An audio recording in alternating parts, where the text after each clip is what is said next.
Lecture is for class 5th, subject maths, exercise 2.3. Find LCM by prime factorization method.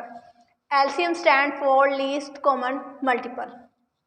It means a least factor or a digit or a number that can divisible by all these, like 100.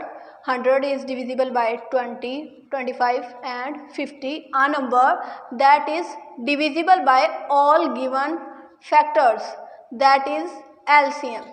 Like we will solve this. Firstly we will take 20, we will divide it. 2 tens are 20, 2 tens are 20, 2 fives are 10 and 5 1 is 5.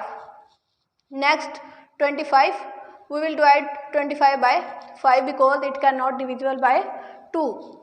5 fives are 25 and 5 1 is 5. 5 fives are 25, 5 1 is 5. Next 50, firstly we will take 2 because firstly we are dividing with least factor. 2 twos are 4, 1 carry here and 2 fives are 10. 5 fives are 25, 5 1 is 5. Factors of 20, 25 and 50 I have written here. Factors of 20 are 2, 2 and 5. I have written here 2, 2, 5.